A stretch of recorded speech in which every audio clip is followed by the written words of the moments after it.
Assalamualaikum warahmatullahi wabarakatuh. Halo Bapak Ibu Guru hebat di Indonesia. Perkenalkan, nama saya Nur Ike Indah Lestari, calon guru penggerak angkatan ke-11 dari SMP Negeri 5 Blitar, Jawa Timur. Pada video kali ini, saya akan memaparkan tentang aksi nyata modul 1.4, yaitu diseminasi budaya positif.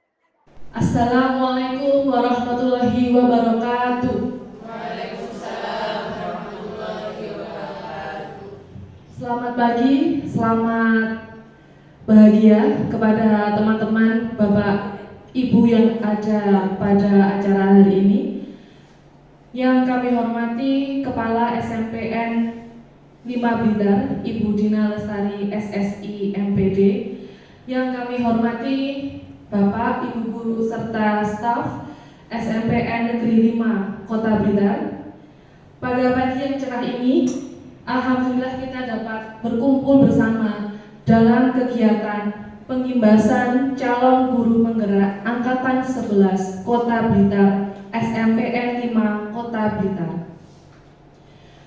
Bapak Ibu, sebelum kita memulai kegiatan pada pagi ini, marilah kita berdoa bersama demi kelancaran kegiatan pada hari ini. Berdoa menurut agama dan kepercayaan masing-masing dapat dimulai.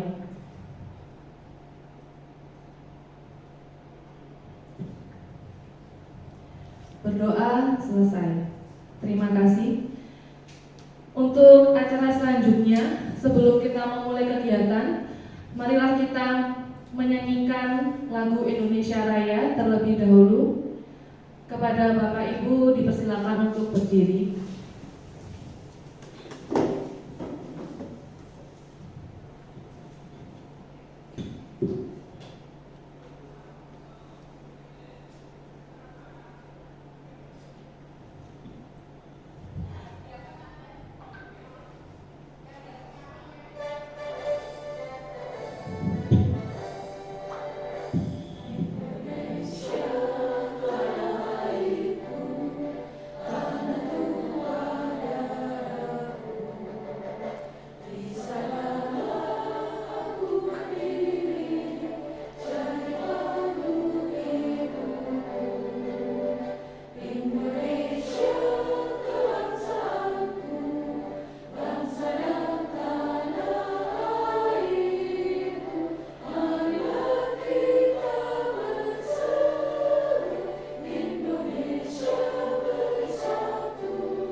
Bapak Ibu dipersilakan duduk kembali.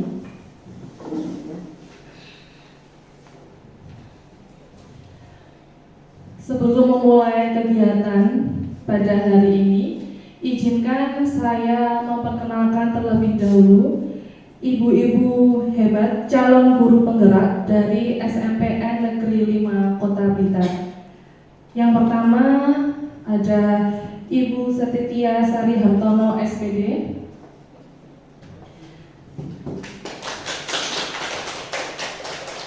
Kemudian ada Ibu Laili Fitri Ardiana SPD, Ibu Eva Yuliawati SPD, Ibu Maretina Nur Asih SPD, Ibu Iza Anantasari MPDI, dan yang terakhir Ibu Nur Ike Endah Lestari SPD. Terima kasih kepada ibu-ibu calon guru penggerak. Selanjutnya adalah sambutan dari Kepala SMPN 5 Kota Blitar, Ibu Dina Lestari SSI SPD. Kepada Ibu Dina saya persilakan. Bismillahirrahmanirrahim. Terima kasih waktunya. Assalamualaikum warahmatullahi wabarakatuh. Selamat pagi, salam sejahtera bagi kita semua. Bapak Ibu, ini ibu-ibu ya. Ibu-ibu yang hebat, calon guru penggerak angkatan 11 pendidikan guru penggerak Kota Blitar yang hari ini sedang berbahagia semoga, dan teman-teman rekan sejawat Bapak Ibu guru yang hari ini hadir untuk mengikuti diseminasi acara ini. Alhamdulillah, syukurillah kita bisa berkumpul dalam keadaan sehat, belajar bersama, sharing bersama, semoga nanti bermanfaat. Sebelumnya Ibu ada 6 guru penggerak di SMP 5 ini. Bu Tia Setitia dari BK, Ibu Laili dari BK, Bu Eva Yulianti SPD Bahasa Indonesia, Ibu Maritina Nur AC SPD Bahasa Indonesia, Bu Nur Ike Indah Lestari SPD dari BK, dan Bu Isa Anantasari NPD. Teman-teman rekan sejawat Bapak Ibu guru yang hari ini hadir untuk mengikuti diseminasi acara ini. Alhamdulillah, syukurillah kita bisa berkumpul dalam keadaan sehat, belajar bersama, sharing bersama, semoga nanti bermanfaat. Sebelumnya Ibu ada 6 guru penggerak di SMP 5 ini. Bu Tia Setitia dari BK, Ibu Laili dari BK, Bu Eva Yulianti SPD Bahasa Indonesia, Ibu Maritina Nur AC SPD Bahasa Indonesia, Bu Nur Ike Indah Lestari SPD dari BK, dan Bu Isa Anantasari MPD dari Agama. Semuanya ibu-ibu, ini ibu-ibu hebat. Selain mengajar, JGP ibu rumah tangga, jadi hebat sekali.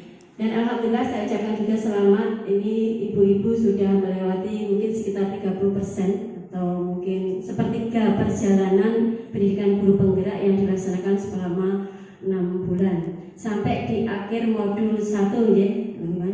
Modul 1 hari ini ibu-ibu ini akan melakukan pengimbasan diseminasi terkait modul 1.4 yaitu budaya positif. Budaya positif ini sangat penting. Kenapa? Anak-anak di rumah itu jelas gadget itu menjadi hal yang utama di rumah, karena mungkin Bapak Ibu orang tua tidak ada waktu untuk mengontrol apa yang dilihat melalui gadget, budaya-budaya apa yang disaksikan melalui gadget. Nah, salah satu cara kita sebagai pendidik di sekolah, mari kita ciptakan lingkungan yang positif, lingkungan budaya-budaya yang baik untuk anak-anak, supaya anak-anak tetap bisa kondusif dalam pembelajaran. Jadi ada pembiasaan yang sudah dilakukan juga di SMP 5, pembiasaan-pembiasaan baik seperti pembiasaan rohani pagi, literasi. Nah, pembiasaan itu kalau dilaksanakan berulang-ulang untuk anak-anak kita nanti akan menjadi budaya yang baik, terus dilakukan, mudah-mudahan menjadi karakter bagi anak-anak kita kelak nanti bisa bermanfaat untuk anak-anak. Hari ini harapan kami dari sekolah ada mungkin yang disampaikan tentang apa itu budaya positif, bagaimana strateginya supaya teman-teman juga bisa menerapkan tidak hanya di lingkungan sekolah, cukup di kelas juga boleh. Nanti dicoba di kelas, kalau di kelas berhasil, mari kita programkan yang baik. Jadi mohon dari JGP nanti mungkin kalau ada strategi atau ide-ide atau hal-hal yang mungkin Bapak Ibu lupa kita dikuatkan, karena kalau budaya positif yang saya tahu di sekolah kita ini sekolah ramah anak, jadi kita tidak ada punishment, kalaupun ada disiplin positif itu yang membangun anak-anak. Jadi harapannya Bapak Ibu nanti yang menerima diseminasi juga paham bagaimana kalau anak-anak ada yang tidak sesuai dengan tata tertib, karena kita tidak ada hukuman, monggo berbagi sharing supaya sekolah kita yang ramah anak, kita bisa menjadi sekolah yang dirindukan anak-anak. Jadi anak-anak di sekolah itu seperti rumah kedua. orang tua di sekolah pendidik menjadi orang tua kedua yang anak-anak tidak ada rasa takut atau enggan curhat apa saja. Karena bahaya kalau anak-anak nanti curhatnya itu di status atau di medsos. Ya, kalau yang melihat temannya sendiri, kalau yang melihat orang-orang yang bertanggung jawab itu akan dimanfaatkan. Jadi melalui diseminasi ini semoga budaya positif di SMP 5 semakin kuat, semakin dapat diterapkan dengan baik dengan strategi-strateginya, dan juga saya mengucapkan lagi terima kasih hari ini teman-teman 6 CGP ini sudah siap untuk berbagi ilmunya. Kemudian masih berjalannya masih lama, masih sekitar 50% lebih ya, setengah lebih. Pesan saya tetap satu, semangat jaga kesehatan. Kemudian tupoksi di sekolah jangan lupakan, karena penjenengan tugas utamanya di sekolah mengajar membimbing. Kalau ada yang tugas tambahan juga. Yang kedua, manajemen waktu baik di sekolah, tugas-tugas panjenengan dan juga di rumah. Karena semua itu adalah orang-orang yang mendukung panjenengan hingga saat ini. Jadi jangan lupakan yang di rumah. Nanti yang di rumah dilupakan sampai tidak makan. Ya. Kemudian yang terakhir, harapan saya secara umum untuk ibu-ibu CGP dapat mendukung program sekolah, menggerakkan teman-teman sejawat. Ada ide-ide atau mungkin program-program yang ditawarkan, sekolah siap memfasilitasi, asal semuanya kembali lagi yaitu berpusat pada anak didik kita, pada murid. Semua sekolah siap memfasilitasi. Hari ini sesi pembukaannya mungkin akan dilanjut teman-teman di beda hari, saya tidak tahu bagaimana teknisnya.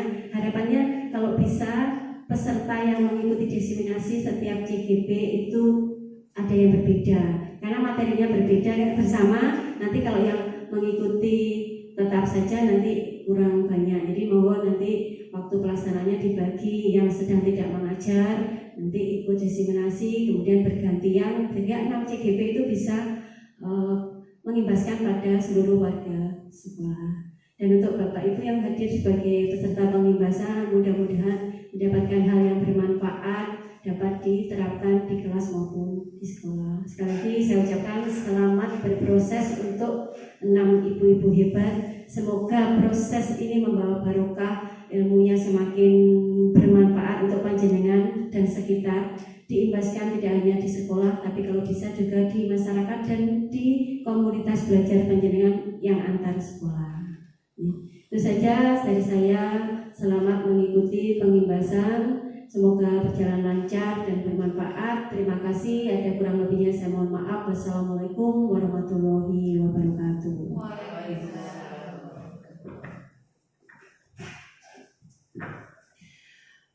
Amin, alhamdulillah. Terima kasih untuk sambutannya dari Ibu Dina Lestari. Semoga apa yang menjadi harapan kita bersama, kegiatan pada hari ini tidak hanya berhenti pada saat ini saja, tetapi apa yang nanti disampaikan oleh teman-teman ibu-ibu hebat yang ada di depan ini dapat kita aplikasikan dalam kegiatan pembelajaran dan dapat meningkatkan kualitas pendidikan yang ada di SMPN 5 Kota Blitar. Amin.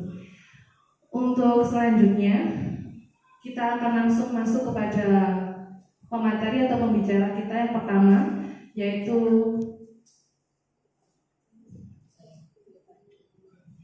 Ibu Eva Yuliawati SPD, Guru Bahasa Indonesia. Untuk Ibu Eva, saya persilakan.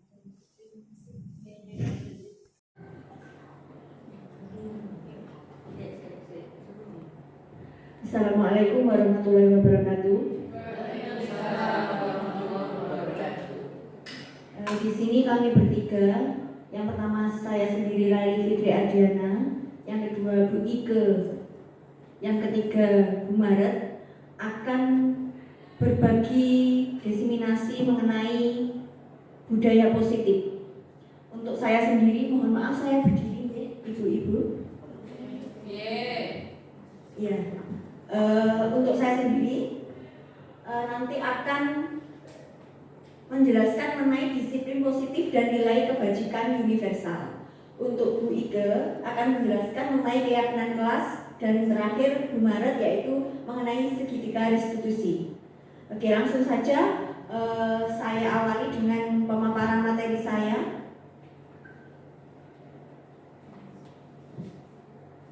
Disiplin positif dan nilai kebajikan universal.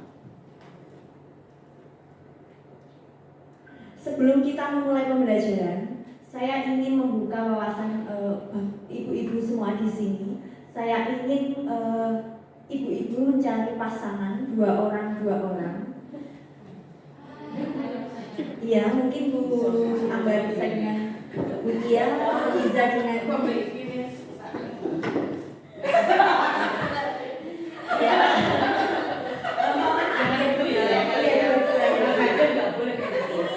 yang satu menjadi pengamat saja. Boleh mungkin Bu Eva menjadi pengamat, Bu Eva dengan Bu Andi. Ya. Jadi yang lain sudah pas ya, dua-dua. Ya. Perintah yang pertama yang akan saya berikan kepada jenengan, coba jenengan yang sudah berpasangan itu menggenggamkan tangan kalian salah satu. Mungkin kalau Bu Maret, kalau Bu Ambar dengan Bu Tia yang menggenggam. Duduk saja, satu orang saja yang menggenggam. Untuk orang yang satunya adalah mencoba untuk membukanya.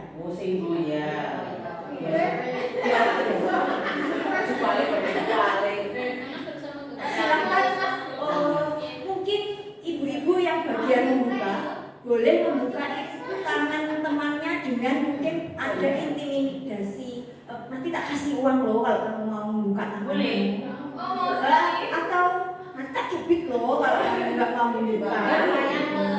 Nanti rasa sayang, aku sayang. Coba ibu-ibu bisa praktekkan itu.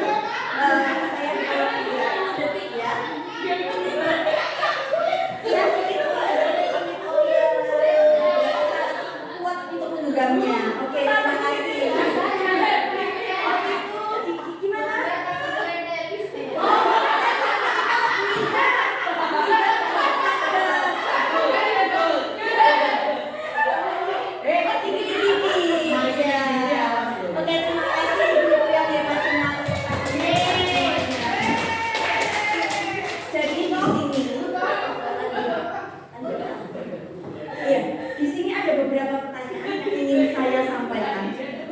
Ada yang mau membuka dengan iming-iming dikritik tadi atau intimidasi dikritik, atau ada yang memang dia sengaja untuk membukanya, ya sudah. Ada yang mungkin dengan keras hati, saya tidak ingin membuka tangan saya untuk orang lain. Jadi ada alasan-alasan tersendiri atau motif-motif tersendiri untuk mau membuka atau tidak. Oke, lanjutnya. Nah, ini saya akan menjelaskan mengenai miskonsepsi mengenai kontrol. Tadi kan ada yang ingin membuka, serasa ingin mengontrol tangan orang lain untuk membuka tangannya. Kita ingin tahu apa yang sedang dia genggam. Kalau orang yang menggenggam itu tadi tidak mau membukanya, berarti kita tidak memiliki kontrol untuk mengetahui apa yang dia genggam. Begitu pula dengan siswa kita. Lanjut. Nah, siswa kita, kalau kita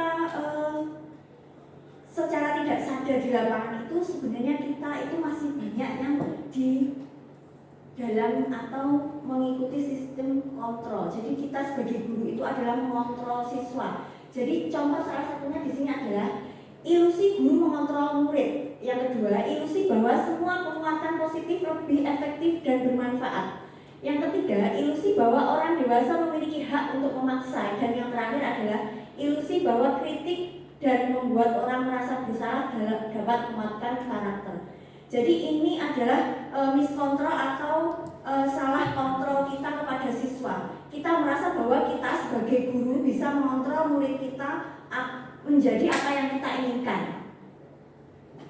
Bukan dari dirinya siswa sendiri, tetapi dari orang lain atau dari Bapak Ibu guru. Lanjutnya. Nah, ini mungkin yang terjadi di lapangan ya. Ada yang perlu kita harus luruskan di sini, yaitu kadang kita menggunakan stimulus respon. Padahal yang baik itu yang kita berikan ke siswa itu adalah teori kontrol. Jadi kita harus merubah dari stimulus respon menjadi teori kontrol. Di sini saya sudah mencontohkan banyak sekali seperti begini. Selama ini kita berpikir bahwa kebutuhan kita sama, padahal kita tidak sama kebutuhannya. Ada yang mungkin murid kita itu butuh bapak ibu guru yang sabar, ada yang mungkin dia butuh bapak ibu guru yang tegas, karena dia kalau tidak ditegasi mungkin blender seperti itu. Yang kedua, semua orang melihat hal yang sama, padahal teori kontrolnya tidak, atau setiap orang memiliki gambaran yang berbeda. Jadi mungkin murid kita pada saat itu melamun. Nah, murid kita ada yang membayangkan dia pengen makan karena dia lapar.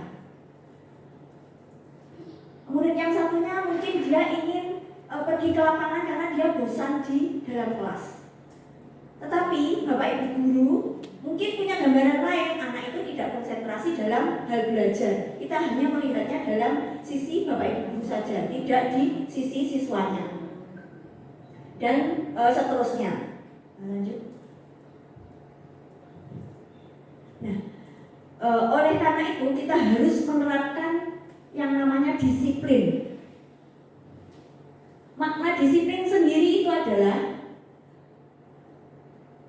menciptakan lingkungan positif. Salah satu strategi yang perlu kita tinjau kembali adalah penerapan disiplin di sekolah kita itu sudah efektif atau belum, sudah sesuai dengan anak-anak atau belum, ataukah kita hanya memaksa anak-anak, bukan dari anak sendiri.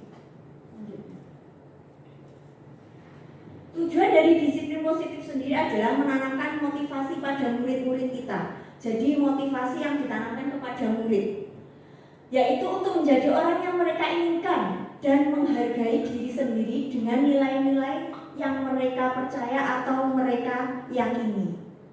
Ketika murid kita memiliki motivasi tersebut, maka mereka telah memiliki motivasi intrinsik, jadi motivasi yang ada di dalam diri, bukan dari orang lain.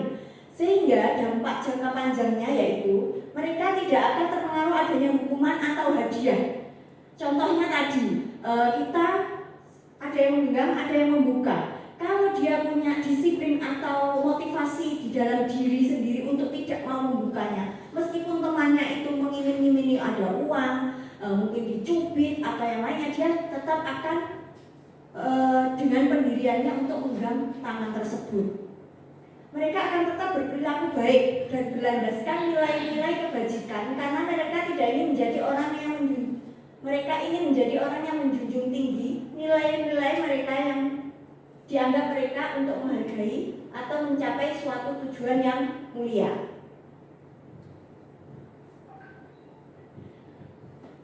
Mungkin kita harus sependapat dengan dua tokoh ini, yaitu Ki Hajar Dewantara dan Diana Gosen, di mana kedua pakar tersebut berpendapat bahwa pendidikan mengartikan disiplin sebagai bentuk kontrol diri, yaitu belajar untuk mengontrol diri agar dapat mencapai suatu tujuan mulia. Jadi disiplin itu adalah bentuk pengontrol diri dari dalam diri, intrinsik dari dalam diri, bukan dari orang lain. Jadi kita sebagai guru itu tugasnya menumbuhkan itu, menumbuhkan motivasi dalam diri murid kita untuk mau disiplin, bukan hanya karena ada hukuman atau karena ada iming-iming. Dan ini akan berhubungan dengan nilai-nilai kebajikan universal. Jadi kalau kita sudah mempunyai disiplin diri yang kuat, itu juga akan berkesinambungan dengan nilai-nilai kebajikan yang universal. Bisa di next. Nilai-nilai kebajikan itu adalah nilai-nilai yang disepakati bersama, lepas dari suku bangsa, agama, bahasa maupun latar belakangnya.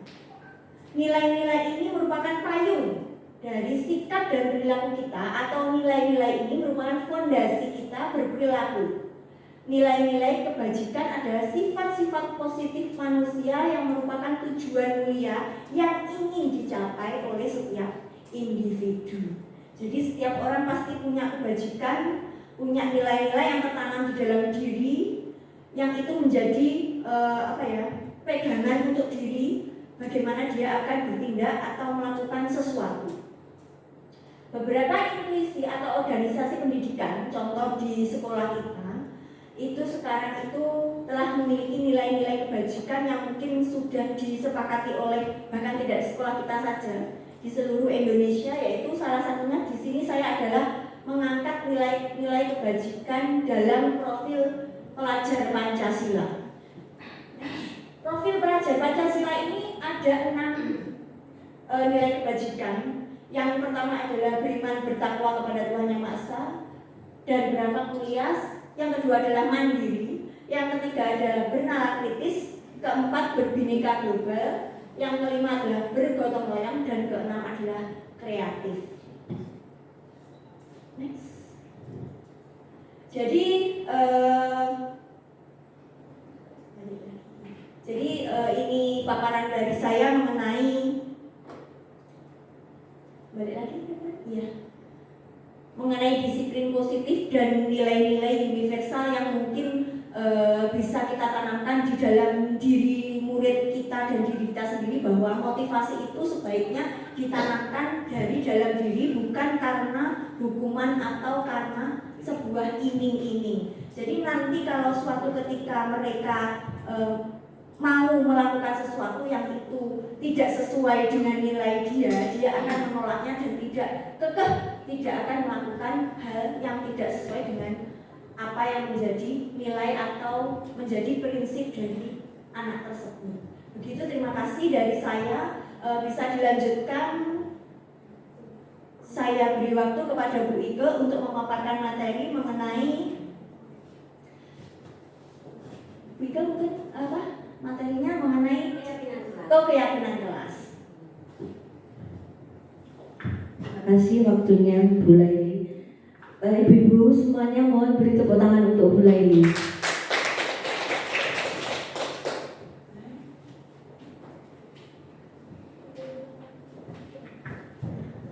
Baik, saya akan meneruskan tentang budaya positif. Kali ini adalah tentang keyakinan kelas. Ibu-ibu semuanya, tadi kita sudah diajak Bu Laili untuk saling membuka kepalan tangan, ya.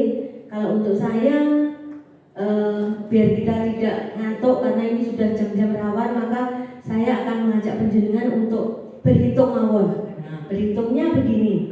Nanti kita berhitung 1 sampai dengan 3. Tetapi pada hitungan ketiga nanti tidak bilang 3 tetapi bilang yes.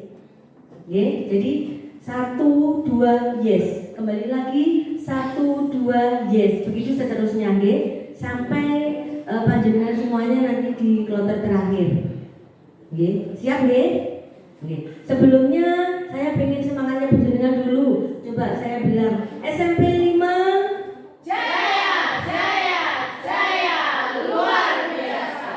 terima kasih, ternyata masih heboh semuanya. Tepuk tangan untuk kita semuanya. Baik, ibu-ibu, kita mulai berhitung. Ini berhitungnya tidak terlalu membuat pusing, tetapi harus konsentrasi, ya. Kalau berhitung 1, 2, 3 nggak pusing, tapi ini harus konsentrasi. Ya. Sekarang kita mulai dari, Bu Eli. Nah, silakan berhitung seperti tadi, ya. Hanya sampai 3 saja ya. Nah, Bu Eli kaget deh.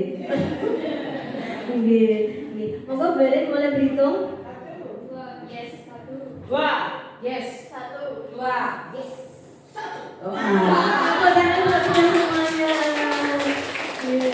Ternyata masih fokus semuanya, nggak ada yang ngantuk. Jadi nggak ada yang di sini nemenin saya mau nyanyi, nggak ada. Atau mungkin ada. Bu Eva mau nyanyi? Oh benar. Baik, ibu-ibu semuanya, kita sudah lebih segar dari sebelumnya, maka saya akan memulai tentang pemaparan keyakinan kelas. Diseminasi budaya positif saya adalah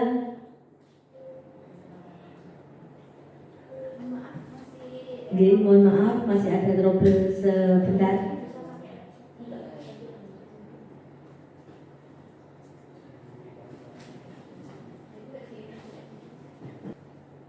Baiklah ibu-ibu semuanya, kita sudah segar lagi setelah berhitung tadi, dan alhamdulillah nggak ada ya yang ngantuk, semuanya pintar berhitung. 1, 2, yes, kita semuanya berhasil berhitung dengan baik. Baik, kita mulai pemaparan tentang diseminasi budaya positif, merupakan tugas saya sebagai calon guru penggerak pada aksi nyata 1.4. Baik, ini profil saya. Perkenalkan, saya Nurike Indah Lestari, guru BK di SMA Negeri 5 Blitar yang mengajar di kelas 7. Next. Baik, sebelumnya budaya positif ini saya ingin tahu panjenengan semuanya budaya positif dalam pemikiran panjenengan. Kalau kita tahu budaya positif kata itu, kira-kira yang terbesit di pikiran panjenengan seperti apa? Coba, salah satu mawon atau salah semua malah nggak apa-apa. Semuanya menurut panjenengan budaya positif itu apa toh? Sebelum kita masuk keyakinan kelas. Baik, Bu Tia, monggo. Ya, terima kasih. Menurut saya budaya positif itu adalah suatu kebiasaan-kebiasaan positif yang bisa memberikan dampak yang positif juga kepada peserta didik. Terima kasih. Tepuk tangan untuk Bu Tia. Luar biasa untuk Bu Tia. Iya. Budaya positif memang sebuah perilaku deh, tetapi karena ini budaya, maka ini ada kesepakatan nanti masing-masing daerah berbeda biasanya. Namanya budaya positif. Tapi benang merahnya adalah semua perilakunya ke arah yang positif, ke arah yang baik. Nah, salah satu budaya positif ini penerapannya di sekolah kita adalah dengan keyakinan kelas. Keyakinan kelas. Nah, ini sebelumnya Mbak Uni. Nah, ini budaya positif. Seorang guru yang baik harus memiliki kemampuan dalam mewujudkan budaya positif di sekolah. Nah, budaya positif ini dapat dijalankan dengan menerapkan keyakinan kelas. Sebentar Mbak Uni. Nah, kenapa kita tahu di sekolah sudah ada peraturan, tapi kenapa salah satu yang terbaik yang kita lakukan adalah keyakinan kelas? Kenapa bukan peraturan kelas, ibu-ibu semuanya? Coba, kenapa kita kok memilih keyakinan kelas tapi bukan peraturan kelas? Padahal kita tahu bahwa setiap sekolah punya peraturan. Kenapa kira-kira? Monggo, siapa yang tahu? Bu Eva mungkin punya pendapat. Kenapa kita memilih keyakinan kelas? Padahal kita tahu di sekolah sudah ada peraturan. Kok enggak peraturan kelas? Kenapa? Terima kasih waktunya Ibu Ike. Kenapa kok harus keyakinan kelas padahal sudah punya peraturan? Menurut saya karena peraturan itu dibuat sepihak, sedangkan keyakinan kelas itu dibuat dengan kolaborasi bersama, seperti itu Ibu Ike. Terima kasih. Tepuk tangan untuk Bu Eva. Ya, terima kasih Bu Eva. Benar sekali bahwa karena peraturan itu sudah langsung terbentuk, tidak melibatkan siswa, padahal sekolah itu siswa adalah yang utama. Sedangkan keyakinan nanti kita akan membuat itu melalui kesepakatan dengan murid kita, siswa kita, ladang pahala kita. Next. Nah, ini kenapa kok keyakinan kelas itu ternyata alasannya ini. Karena keyakinan dapat memotivasi seseorang dari dalam diri. Jadi tidak usah disuruh, kalau sudah keyakinan, kita yakin, maka otomatis orang tersebut atau siswa tersebut akan melakukan apa yang sudah diyakini benar atau baik itu. Sehingga lebih mudah dalam membentuk budaya positif.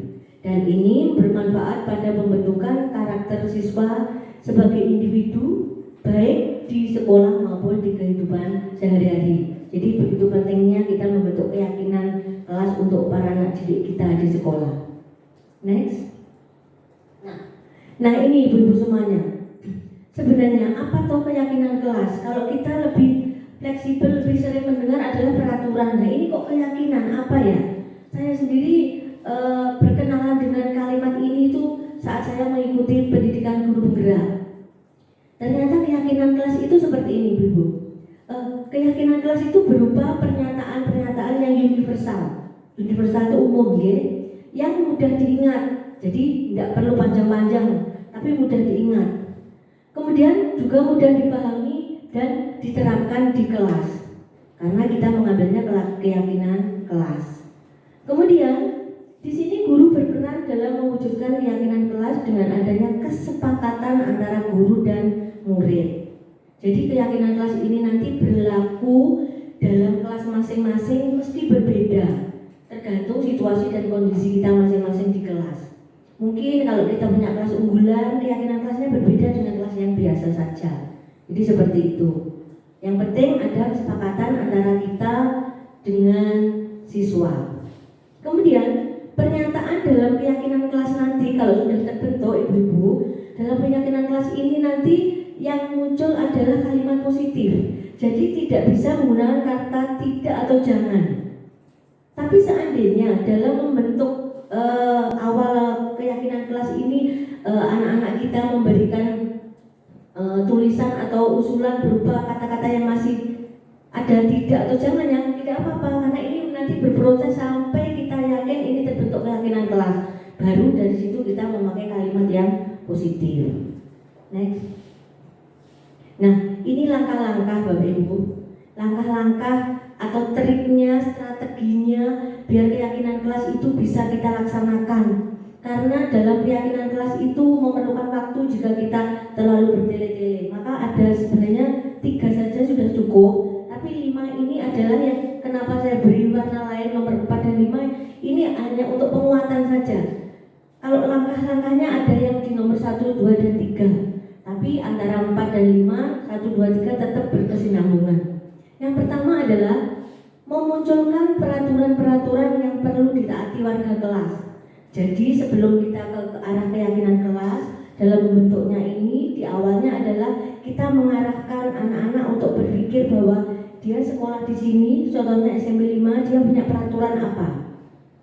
Jadi dasarnya itu. Kemudian setelah itu, maka nanti yang kedua adalah setelah muncul peraturan yang ditemukan anak menemukan peraturan itu, maka yang kedua mengubah peraturan menjadi kalimat positif. Nah, ini yang saya ceritakan tadi. Kadang anak itu menuliskan peraturan di sekolah sering menggunakan dilarang apa, tidak boleh apa, jangan apa. Itu biarkan sesuai dengan keyakinan anak dulu sendiri. Itu yang langkah pertama. Kemudian barulah yang kedua, nanti kita mengubah kalimat-kalimat yang masih negatif artinya tadi menjadi kalimat yang positif. Yang ketiga, setelah kalimat positif terbentuk, maka kita menyarikan peraturan-peraturan atau kalimat positif tadi menjadi nilai kebajikan.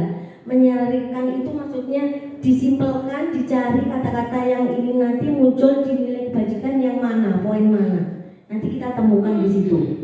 Nah, setelah dinilai kebajikan muncul, sebenarnya itulah keyakinan kelas.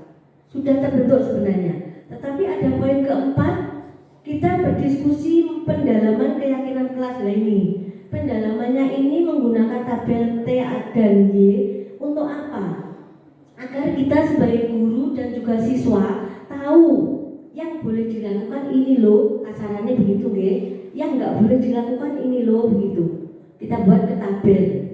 Nanti saya beri contoh hanya satu saja karena kalau terlalu banyak semuanya keyakinan kelas dibahas nanti waktunya tidak cukup Kemudian yang nomor 5, berdiskusi tentang pendalaman keyakinan kelas juga menggunakan tabel peran dan guru dan murid. Nah ini nanti biar tahu kita setelah terbentuk keyakinan kelas maka peran kita sebagai guru apa.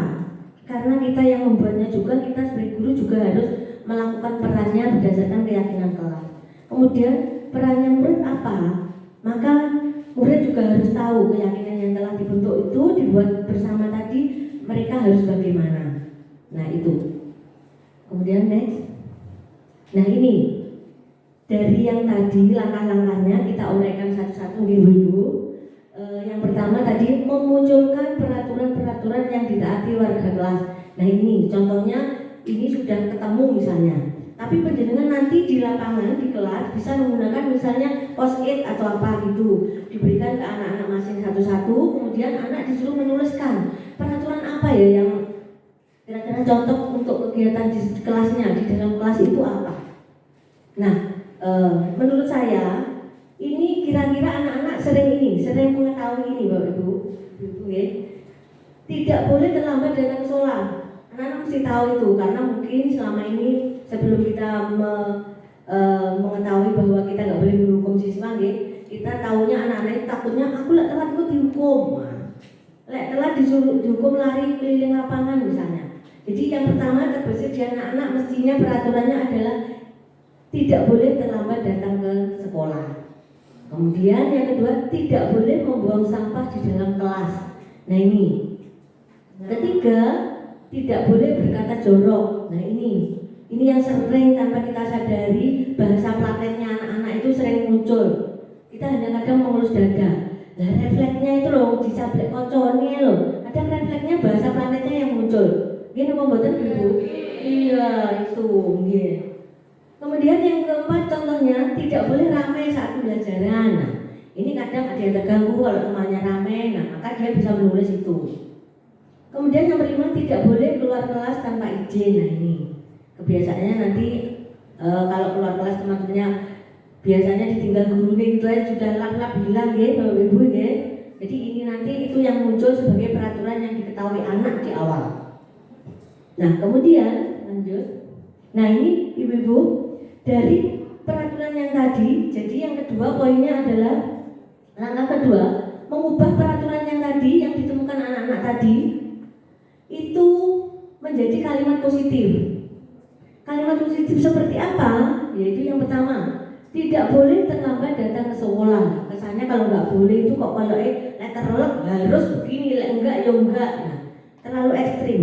Maka kita ubah menjadi kalimat yang positif, maknanya lebih halus, lebih enak, juga lebih adem. Datang tepat waktu. Nah, simple tetapi kalimatnya menyejukkan. Enggak ketok memaksa, enggak ketok apa, enggak muncul dalam benak kita, enggak muncul saat membaca itu enggak muncul ini mesti melanggar dihukum, enggak. Tapi kalau datang tepat waktu kalimat positifnya, maka yang ada dalam benak siswa nanti adalah dia harus mempersiapkan diri untuk bisa mengikuti itu, datang tepat waktu. Kemudian yang kedua, tidak boleh membuang sampah di kelas.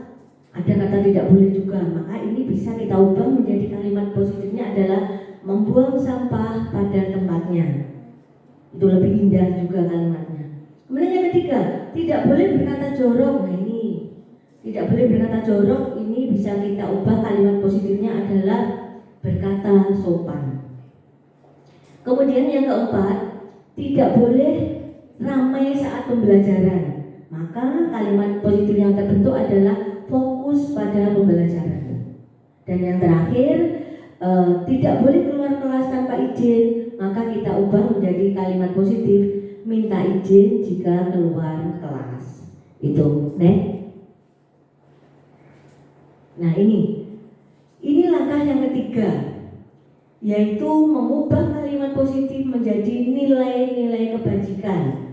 Nah, nilai kebajikan ini banyak Bapak Ibu ya. Nanti kalimat positif yang sudah kita bentuk, yang tadi yaitu datang tepat waktu, membuang sampah dan sebagainya, itu nanti kita masukkan, kita pilih ke nilai-nilai kebajikan yang mana kira-kira. Nah, contoh ini, datang tepat waktu, maka nilai-nilai kebajikan yang ada di situ adalah disiplin. Lebih simpel lagi. Kemudian membuang sampah pada tempatnya. Nah ini, maka nilai kebajikan yang muncul adalah kebersihan. Kemudian berkata sopan, nilai kebajikan yang muncul adalah kesopanan. Dan fokus pada pembelajaran, muncullah kalimat tanggung jawab, kata tanggung jawab. Kemudian minta izin jika keluar kelas, maka muncullah kata saling menghormati. Itu sudah menunjukkan nilai-nilai kebajikan. Dan sebenarnya ini disiplin, kebersihan, kesopanan, tanggung jawab, saling menghormati, semuanya ini bisa sudah langsung didok oleh kita sebagai guru yang menghandle sebagai keyakinan kelas. Tapi untuk lebih menguatkan diri kita dan juga siswa akan perilaku kedepannya seperti apa, maka next. Nah, maka kita bawa ke tabel T dan Y. Ini hanya merupakan istilah mawon untuk mempermudah kita, juga mempermudah siswa untuk bisa memahami makna yang boleh dilakukan apa tadi, terus yang nggak boleh apa. Nah ini contoh saya ambil satu dari yang tadi disiplin mawon. Disiplin ini untuk tabel T itu tampak seperti dan tidak tampak seperti. Kalau tampak seperti itu yang kita lihat disiplin itu kelihatan, yang memang kelihatan disiplin itu yang seperti apa. Kalau tidak tampak seperti berarti itu tidak memperlihatkan nilai disiplinnya. Jadi yang pertama disiplin. Tampak seperti datang tepat waktu. Nah, saat kita masuk ke kelas belum pembelajaran, jadi biar pas nanti sudah di kelas waktunya kita mulai ngajar, dan anak-anak juga nggak terlambat masuknya tepat waktu itu. Nah seperti itu. Kemudian berkata sopan, ini juga. Kemudian membuang sampah pada tempatnya. Nah ini itu yang bisa kita lihat, disiplinnya muncul di situ. Kemudian yang tidak tampak seperti, maksudnya adalah ini tidak menggambarkan disiplin, adalah datang terlambat, kemudian berkata jorok dan membuang sampah sembarangan. Jadi nanti anak-anak tahu, oh kita harusnya seperti ini, yang dilarang ini, kata. Kemudian sekarang tabel Y, di sini ada 3 bagian. Jadi terdengar, terlihat, dan perilaku. Kalau terdengar maksudnya apa? Jadi apa yang didengarkan oleh kita dan anak-anak itu yang bisa kita dengar dan kita anak-anak dan guru yang di situ bisa mendengar itu apa dimasukkan ke yang atas, yang bagian atas, bagian terdengar. Jadi yang terdengar adalah berkata sopan dan jorok, itu yang sering kita dengar. Anak-anak juga dengar.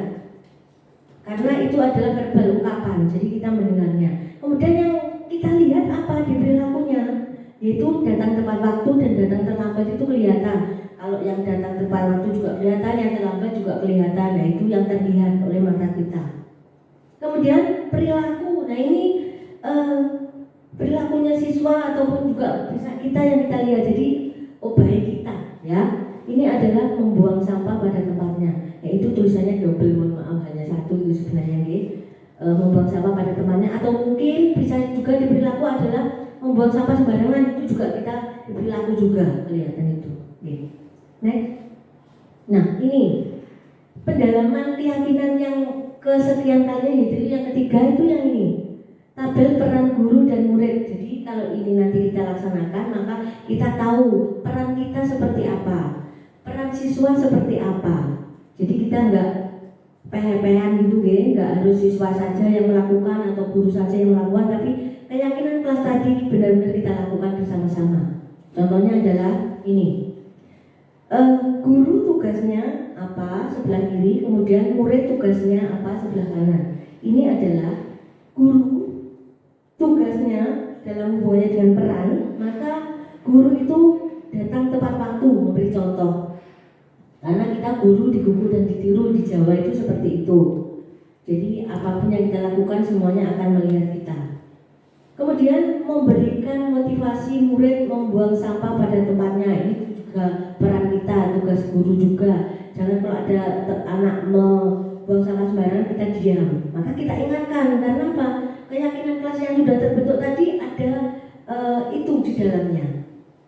Kemudian mengajar dengan bahasa yang sopan. Nah ini bahasa yang sopan, kita itu orang timur, walaupun tidak menggunakan bahasa kromo atau apa, tapi bahasa yang baik dan sopan itu sudah membuat siswa itu lebih tenang, lebih nyaman saat kita ajak ngomong. Penyampaian materi pun akan lebih menyenangkan kalau pakai bahasa-bahasa yang sopan. Nah ini sekarang tugasnya murid apa? Yang pertama juga murid harus datang tepat waktu. Keyakinan kelas yang pertama tadi disiplin. Kemudian membuang sampah pada tempatnya dan memperhatikan penjelasan guru. Jadi itu konsekuensi yang harus dilakukan siswa. Kemudian tabel sebelahnya adalah yang ini adalah yang bukan tugasnya kita guru, tapi kalimatnya adalah guru tugasnya bukan. Sebenarnya artinya adalah ini kita nggak boleh berperan seperti ini, nggak boleh, bukan tugas kita. Yaitu datang terlambat. Nah ini karena kita yang tadi untuk contoh anak-anak itu kalau kita datang terlambat juga tidak boleh. Jadi bukan tugas kita itu. Kemudian memarahi murid. Nah ini memang benar ada kalanya kita anyel sama murid itu seperti rasanya kayak kudu diremet-remet gitu Bu. Tapi ya kita harus mengontrol. Kita punya kesabaran karena yang kita bisa ngerimnya kadang dengan apa? Kadang dengan pengajian yang ada kita tahu bahwa itulah ladang pahala kita. Anak-anak yang seperti itu, maka itu bisa ngerem. Kalau saya begitu ya. Nah itu, nggak boleh memarahi, kita cari dulu apa penyebabnya dan sebagainya. Kemudian berkata kasar kita juga nggak boleh. Podo-podo refleks, kalau murid kadang refleksnya bahasa planetnya muncul, maka kalau kita guru-guru yo ojo ngono to. Latahnya latah biasa yang baik. Kadang latahnya kalau nggak baik nanti ya kita jadi diingat murid kita. Oh bu itu loh yang biasanya latahin ini, nah itu juga nggak baik. Kemudian ini yang bukan tugasnya murid juga datang terlambat. Kemudian merasa putus asa, ini juga nggak boleh nih murid. Karena semuanya di sini harus fokus pembelajaran. Kemudian kalau ada kesalahan nggak boleh dimarahi tadi, nggak boleh menghukum, maka anak-anak nggak boleh putus asa. Dan ini tidak boleh berkata jorok. Karena apa? Berkata sopan sudah menjadi keyakinan kelas yang sudah diputuskan bersama.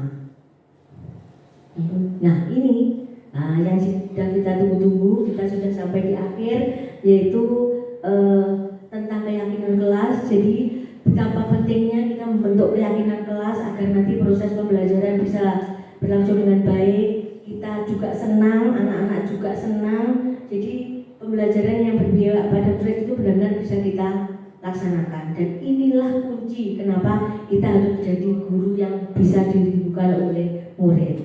Panjenengan semuanya juga berkeinginan begitu, Ibu. Jadi nggak hanya dirindukan oleh yayangnya di sana, suaminya, anak keluarga, tapi juga dirindukan oleh murid juga. Sebelumnya ini tadi pemaparan dari saya, mungkin ada dari panjenengan yang mungkin bertanya atau mungkin kurang paham tentang apa, monggo sebelum saya tutup saya beri kesempatan. Sampun betul wonten. Oh berarti ya, nggih monggo Bu Tia. Terima kasih Bu Ike. Tadi tentang keyakinan kelas. Ya. Yang saya tanyakan itu tadi kan keyakinan kelas memang sangat berbeda jauh dengan peraturan kelas. Nah yang saya tanyakan itu apakah keyakinan kelas di setiap kelas itu harus sama ataukah boleh berbeda? Begitu Bu Ike. Terima kasih. Baik, terima kasih pertanyaan yang luar biasa yang baik juga. Begini Bu Tia, seperti tadi keyakinan kelas itu karena memang kadang kita tahu masing-masing kelas juga berbeda siswanya, kondisinya juga berbeda, maka keyakinan kelas itu tidak harus sama. Tapi seandainya keyakinan kelas yang berisi tentang nilai-nilai kebajikan itu juga berlaku di kelas yang lain, maka boleh, kita boleh sama. Tapi seandainya ada hal yang berbeda, misalnya kelas yang satu memakai 5 peraturan nilai kebajikan yang diambil, yang lainnya hanya 3, tidak apa-apa. Yang penting itu bisa dilaksanakan dan anak-anak bertanggung jawab sepenuhnya tentang keyakinan kelas yang telah dibuat. Begitu Bu Tia? Nggih, sama-sama. Ada lagi? Sampun? Nggih, terima kasih, semoga ini bisa menginspirasi kita semuanya dan bisa bermanfaat. Sehingga seperti tadi kita bisa menjadi guru yang benar-benar dirindukan murid dan dengan bisa menegakkan, mengimplementasikan budaya positif di dalam sekolah kita, terutama di lingkungan kelas yang kita handle. Itu Ibu-ibu semuanya, terima kasih, mohon maaf, semoga bermanfaat. Sekian, wassalamualaikum warahmatullahi wabarakatuh. Oke, selanjutnya ke Bu Maret, monggo Bu Maret yang menjelaskan tentang restitusi.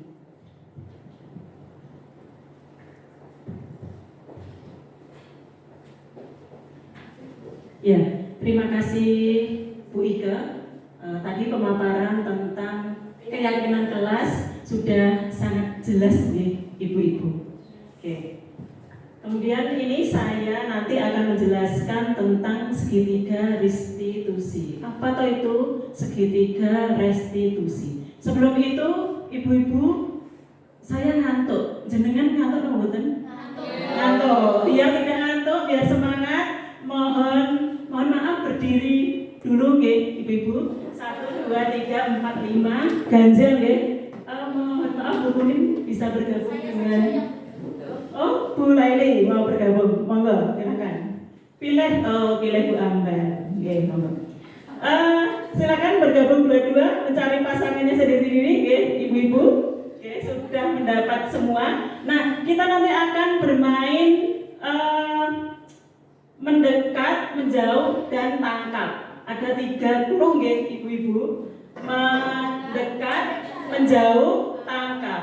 Nah, nanti silakan berhadapan-hadapan. Kemudian yang sisi kanan digabungkan tangannya, ya seperti ini. Kemudian yang sisi kiri, mohon maaf, jenengan berarti Bu Tia yang tangannya begar. Ya. Nah, yang kanan ya, kiri berarti yang kanan nutup, yang kiri begar. Sudah?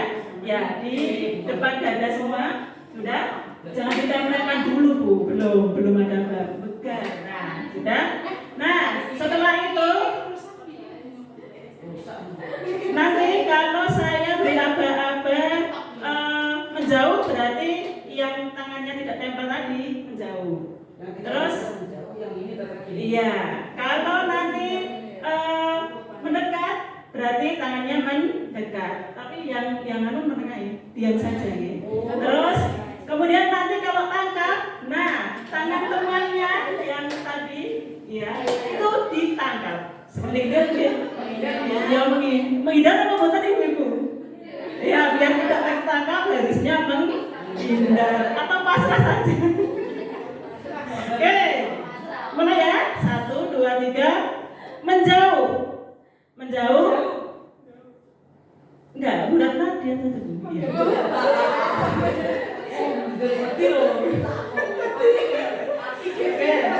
Terus mendekat, menjauh, tangkap.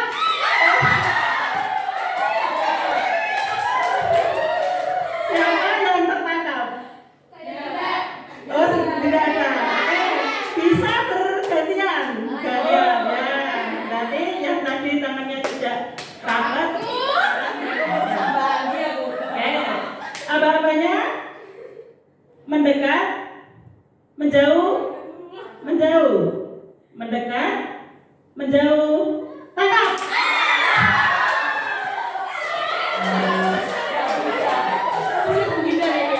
Siapa yang tertangkap? Apa kita beri hukuman? Oh, tidak boleh, tidak boleh. Monggo, terima kasih ibu-ibu, silakan duduk kembali. Tadi kalau dua rekan saya, Bu Laili dan Bu Ika yang cantik-cantik, memaparkan dari teori dulu, baru ke contoh-contohnya ya. Tapi ini nanti saya balik, kemudian kita rangkum di belakangan. Langsung saja di segitiga restitusinya. Sebetulnya saya sudah menyiapkan apa itu restitusi, apa itu segitiga restitusi. Tapi nanti kita di belakang saja ya teorinya ya Ibu. Oke. Nah, ini segitiga restitusi. Nah, langkah-langkah segitiga restitusi yang pertama adalah yang paling bawah, yaitu menstabilkan identitas. Identitasnya siapa? Identitasmu murid. Nah, biasanya itu dengan respon kata-kata, kamu bukan satu-satunya yang pernah melakukan hal ini, seperti itu ya. Kemudian setiap orang itu pasti pernah melakukan kesalahan. Guru saja, Bu Maret saja juga pernah melakukan kesalahan seperti itu. Kemudian ada validasi kebutuhan. Nah, setiap tindakan siswa pasti ada alasan yang mendukung. Nah, kita validasi dulu. Nah, kebutuhan apa toh? Tadi sudah diterangkan di awal bahwa kebutuhan murid itu macam-macam jenisnya, jumlahnya. Misalnya kebutuhan kebebasan, kemudian kebutuhan kesenangan, kemudian kebutuhan cinta cinta kasih, kemudian apalagi Bu Eva? Skill, bertahan hidup seperti rasa lapar, kemudian sandang papan, pangan, gitu ya. Nah, kemudian setelah kita tahu alasan siswa kita melakukan hal tersebut, yang kita lakukan adalah menanyakan keyakinan, menanyakan keyakinan. Tadi kan sudah dibahas oleh Bu Ike bahwa di setiap kelas seyogianya sebelum pembelajaran, biasanya ini di awal pembelajaran gitu, ibu-ibu itu kita selain ada peraturan kita ubah ke dalam keyakinan kelas. Nah, ini kita dalam menanyakan keyakinan kita balik lagi ke keyakinan kelas yang telah kita sepakati bareng-bareng. Karena murid itu terlibat, maka dia juga bertanggung jawab untuk menumbuhkan keyakinan tersebut. Oke. Nah, terus setelah menanyakan keyakinan, selanjutnya adalah kamu ingin menjadi seperti apa. Ini kalau ingin menjadi seperti apa ini ke hal yang baik atau ke hal yang buruk, Ibu? Pastinya ke hal yang lebih baik. Nah, itu adalah langkah-langkah segitiga restitusi. Selanjutnya, Bu. Nah, ini tahapannya tadi. Yang pertama, menstabilkan identitas. Tujuannya, sekilas saja Ibu, bertujuan untuk mengubah identitas anak yang gagal karena melakukan kesalahan menjadi orang yang sukses dari merasa sedih dan emosional sehingga mampu menggunakan fungsi rasionalnya. Jadi mereka sendiri, kita tidak menyalahkan anak, sehingga anak itu merasa nyaman kepada kita, akhirnya nanti bisa menjelaskan alasan-alasan apa yang mendasari mereka berbuat kesalahan. Kemudian contoh responnya, berbuat salah tidak apa-apa. Biasanya kita berbicara seperti itu ya ketika menstabilkan identitas. Kemudian saya juga pernah membuat kesalahan yang seperti itu. Kemudian saya ingin mencari solusi, bukan siapa yang salah. Itu biasanya kata-kata yang sering digunakan ketika menstabilkan identitas. Kemudian validasi tindakan yang salah. Nanti prosesnya untuk memahami kebutuhan apa yang sedang berusaha dipenuhi oleh murid. Tadi 5 kebutuhan manusia, tadi seperti yang telah saya sebutkan tadi. Kemudian yang berikutnya adalah menanyakan keyakinan, yaitu proses di mana murid menghubungkan dirinya dengan nilai-nilai yang dia percayai. Tadi kita sudah membuat keyakinan kelas seperti yang dijelaskan oleh Bu Ike tadi.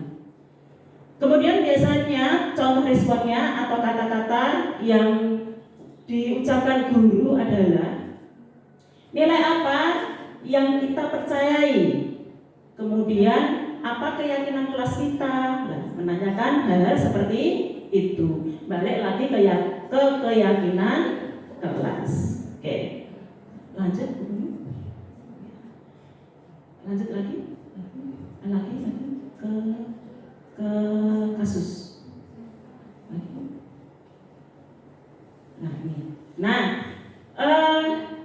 Saya di sini akan langsung mempraktikkan bagaimana langkah-langkah segitiga restitusi itu kalau diaplikasikan di kehidupan nyata. Atau misalnya kita ilustrasikan ini ada kasus, ya Ibu. Ilustrasinya seperti ini. Nanti saya minta tolong Bu Laili bergabung dengan saya menjadi siswa, ya. Ilustrasinya seperti ini, Ibu-ibu. Ketika jam pelajaran bahasa Indonesia, tiba-tiba Bu Maret tidak bisa hadir karena sedang merapat bersama kepala sekolah. Beliau memberikan tugas yang seharusnya dikumpulkan. Ketika Bu Maret mengoreksi pekerjaan siswa, tugas Rizky tidak ada di antara tugas teman-temannya. Oke. Biasanya kalau menghadapi hal seperti ini, ibu-ibu apa yang akan panjenengan lakukan? Memarahi, memberi hukuman, atau membiarkan saja, atau bagaimana? Memberi peringatan, ya Bu Erin. Memberi peringatannya seperti apa misalnya? Tugasnya Rizky belum ada di meja Bu Elin tunggu sampai hari ini. Oke, tugasnya belum. Rizky tiba-tiba kalau ke kelas terus manggil Rizky, tugasmu belum, gitu ya. Kemudian, oke, Bu Elin tunggu hari ini di meja Bu Elin, seperti itu, oke. Nanti kita dibandingkan, jangan dibanding-bandingkan, ya. Kita apa sih? Kita coba memecahkan masalah kasus ini dengan segitiga restitusi. Tadi yang pertama apa Ibu-ibu? Iya, menstabilkan identitas. Kemudian yang kedua, memvalidasi tindakan yang salah. Terus berikutnya menanyakan keyakinan. Oke. Ini ada Rizky sudah datang, Nak. Oke. Rizky, sini. Rizky, kemarin waktu pembelajaran Bu Maret, sebentar, mohon maaf Ibu, salah. Dari awal ya, dari awal.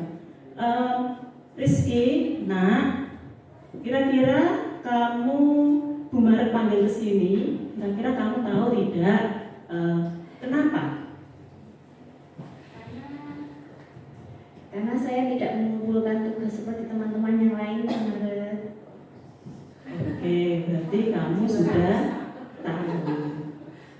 Kemudian kira-kira kalau tidak mengumpulkan tugas, sedangkan teman-teman mengumpulkan tugas, itu perbuatan yang baik atau tidak? Tidak, Maret. Oke, berarti perbuatan yang tidak baik. Itu salah atau tidak? Nah, Salah, Maret. tapi di sini Bu Maret tidak akan menanyakan salahmu apa, tapi kita di sini sharing. Kita mencari solusi bersama. Kenapa kok temannya bisa mengumpulkan tugas, Rizky kok tidak bisa? Kita cari solusi bersama ya. Mau kamu Rizky? Mau, Maret.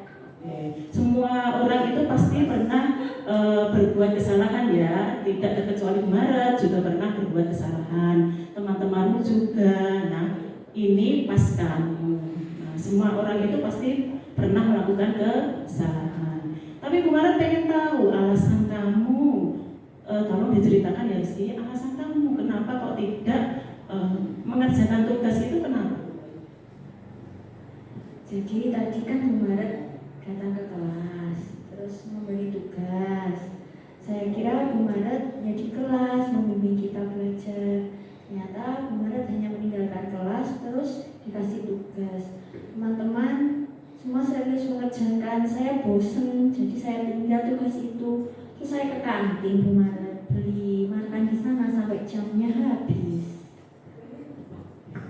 Oke, baik, Bu Maret bisa terima alasan kamu kenapa. Berarti kamu itu memerlukan kebutuhan tadi, bosan itu pengen kesenangan ya, butuh kesenangan. Kemudian mungkin lapar juga ke kantin.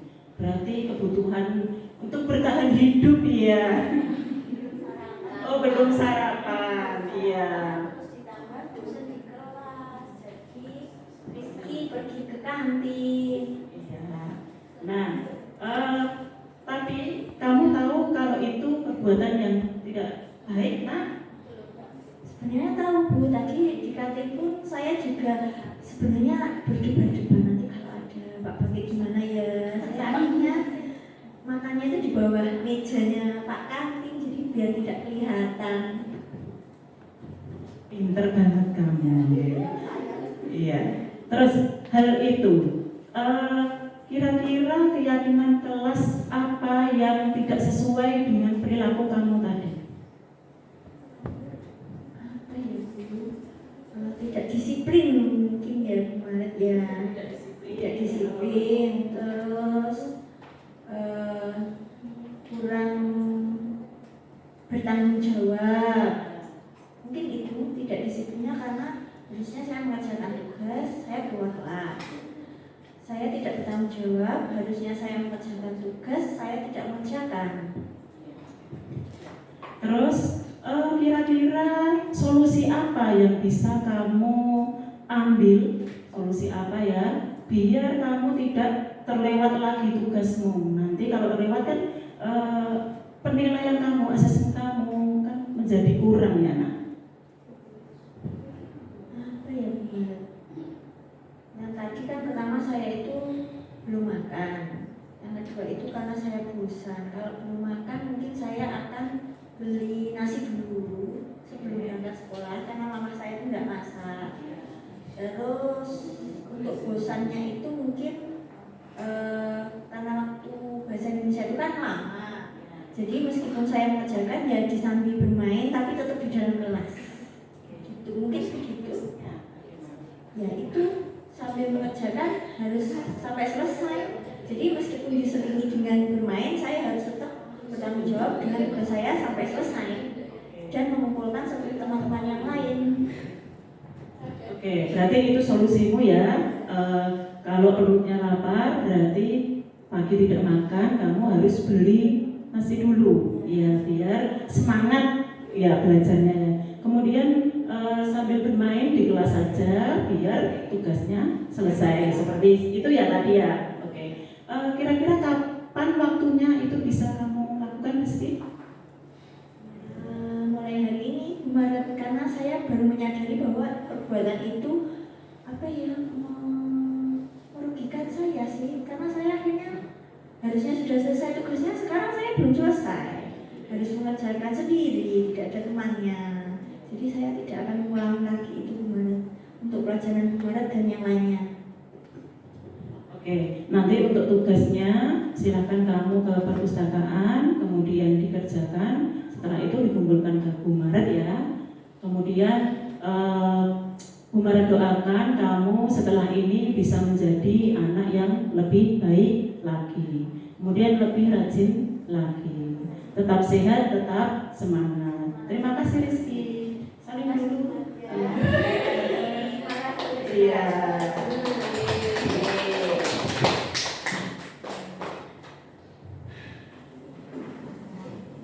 Nah, kira-kira seperti itu kalau diterapkan di dalam menangani sebuah kasus anak-anak ibu-ibu. Segitiga restitusinya. Tadi ada 3 tahapan. Seperti itulah kira-kira gambarannya. Jadi tidak memberikan hukuman, tidak memberikan konsekuensi, walaupun tugas itu tetap harus diselesaikan oleh Rizky. Kita bisa menjadi pemantau, yaitu menyuruh anak mengerjakan di perpustakaan. Kita lihat dari kejauhan mungkin itu berarti kita sebagai pemantau. Nanti tugasnya juga selesai. Tapi anak nanti kalau kita beri hukuman kan bisa dendam kepada kita ya. Terus motivasinya yang muncul itu motivasi karena takut, berarti motivasi dari luar. Tapi kalau menggunakan segitiga restitusi itu diharapkan motivasi itu muncul dari diri, dari dalam diri anak-anak. Oke. Kemudian ini ada kasus lagi ibu-ibu, satu lagi ya. Nah, ini saya bacakan ya ibu-ibu. Lanjut aja Mbak ke pertanyaan pemantik. Nah, nanti ibu-ibu monggo silakan dicatat bisa di laptopnya, di HP-nya, atau ditulis di buku panjenengan. Nah, pertanyaan pemantiknya seperti ini. Sebelum nanti saya bacakan kasusnya ya. Dalam kasus di atas, langkah-langkah restitusi apa saja yang sudah dijalankan oleh Bu Sinta? Santi, mohon maaf. Oh, ini. Nomor 2, menurut Anda, apakah restitusi yang diusulkan Vivi dan Natalia sudah sesuai dengan pelanggaran yang telah dibuat? Apakah langkah-langkah restitusi yang telah diusulkan mereka? Yang ketiga, dalam kasus di atas, posisi apakah yang telah diambil oleh Ibu Eni dalam menangani Vivi, Natali, dan jelaskan jawaban Anda. Kembali lagi, hubungin ke kasusnya. Ya, saya bacakan. Guru matematika dan wali kelas 8 Ibu Santi sakit sehingga tidak dapat masuk dan mengajar. Akhirnya dicarikan guru pengganti yaitu Ibu Eni. Ibu Eni baru 2 tahun menjadi guru SMP. Beberapa murid perempuan Vivi dan Natali mengetahui hal ini dan mulai menggunakan kesempatan dan bersikap seenaknya, tertawa dan tidak mengindahkan kehadiran Ibu Eni. Ibu Eni mencoba menyapa Vivi dan Natali dengan ramah sambil mengingatkan mereka untuk tetap fokus pada pengerjaan tugas. Ayolah, tugasmu dikerjakan. Nanti ibu ditegur bapak kepala sekolah kalau kalian tidak mengerjakan tugas. Tolong bantu ibu ya. Namun Vivi dan Natali malah jadi tertawa. Ah ibu, santai saja bu. Mereka tetap tidak mengerjakan tugas dan malah mengobrol. Keesokan harinya, Ibu Santi memanggil Vivi dan Natali serta menanyakan tentang laporan Bu Eni. Bu Santi menanyakan apakah mereka bersedia melakukan perbaikan permasalahan yang ada. Vivi dan Natali sempat ragu-ragu dan membela diri. Namun pada akhirnya mengatakan akan meminta maaf. Ibu Santi menanggapi bahwa tindakan itu boleh saja dilakukan bila mereka sungguh-sungguh ingin meminta maaf. Namun Ibu Santi menanyakan kembali apa yang mereka bisa lakukan untuk menggantikan rasa tidak dihormati Ibu Santi. Seharusnya Ibu Eni ya. Baik Vivi maupun Natali mengaku bahwa perilaku mereka tidak sesuai dengan keyakinan kelas. Ibu Santi melanjutkan kembali apa yang akan mereka lakukan untuk memperbaiki masalah apakah ada gagasan. Lanjut. Setelah berpikir sejenak, Natali dan Vivi mengusulkan bagaimana kalau mereka mengadakan sebuah diskusi kelompok dengan teman-teman sekelasnya. Tema yang mereka pilih adalah penerapan keyakinan kelas, terutama tentang sikap saling menghormati dan bagaimana penerapannya di kehidupan sehari-hari di sekolah. Usulan kedua adalah mengirim email kepada Ibu Eni tentang gagasan mereka tersebut. Mereka pun memberitahu Ibu Eni bahwa mereka telah memberitahu kepala sekolah Pak Hasan bila lain waktu ada ketiadaan guru, maka mereka akan mengusulkan Ibu Eni sebagai guru pengganti. Udah? Nah, lanjut. Nah, seperti itu. Tadi pertanyaan pemantiknya. 1. Dalam kasus di dalam kasus di atas, langkah-langkah resolusi apa saja yang sudah dijalankan oleh Ibu Santi? Monggo ibu-ibu tadi mungkin sudah menemukan jawabannya dari dialog tadi. Lagi. Biasanya kan memvalidasi itu yang pertama gitu. Tadi ada 3 tahapannya. Mungkin ibu-ibu salah satu. Oh, ya, Bu Elin, ya. Monggo. Untuk menstabilkan identitas ya. Ibu Santi menanyakan apakah mereka bersedia memperbaiki permasalahan yang ada. Nah, Vivi dan Natali sangat ragu-ragu dan membela diri, namun pada akhirnya mengatakan akan meminta maaf. Mungkin itu yang dimaksudkan stabilkan identitas. Kemudian yang kedua mereka validasi tindakan. Jadi Ibu Santi menanggapi bahwa tindakan itu boleh saja dilakukan bila mereka bersungguh-sungguh ingin meminta maaf. Nah, namun Ibu Santi menanyakan kembali apa yang mereka bisa lakukan untuk menggantikan rasa tidak dihormati Ibu Santi. Baik Vivi maupun Natali mengakui bahwa perilaku mereka tidak sesuai dengan yang ada. Kemudian menanyakan keyakinan yang ketiga, Ibu Santi melanjutkan kembali apa yang akan mereka lakukan untuk memperbaiki masalah dan menanyakan apakah ada gagasan. Oke. Kita cek langsung jawabannya ya ibu-ibu. Nah, jawabannya, nah ini berarti menstabilkan identitasnya. Ibu Santi menanyakan. Nah, sudah menanyakan ya ibu-ibu, berarti tadi sudah ada langkah yang pertama. Betul sekali ya Ibu Elin, sudah ada langkah yang pertama. Kemudian yang berikutnya memvalidasi tindakan. Nah, ini juga sudah dilakukan oleh Ibu Santi, menanggapi bahwa tindakan itu boleh saja dilakukan asalkan dengan tulus ya, tidak dibuat-buat seperti itu. Kemudian yang berikutnya menanyakan keyakinan. Nah, Ibu Santi melanjutkan kembali apa yang akan mereka lakukan. Nah, itu sudah sesuai dengan keyakinan yang telah disepakati. Kemudian mungkin yang nomor 3. Nomor 2. Tadi nomor 2 pertanyaan pemantiknya. Iya, Bu Eva. Nomor 2, restitusi yang diusulkan Vivi dan Natali sudah sesuai.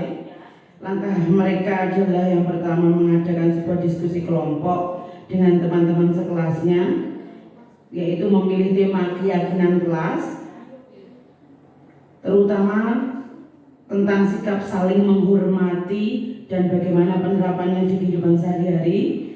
Yang kedua adalah mengirimkan email kepada Ibu Eni tentang gagasan mereka tersebut.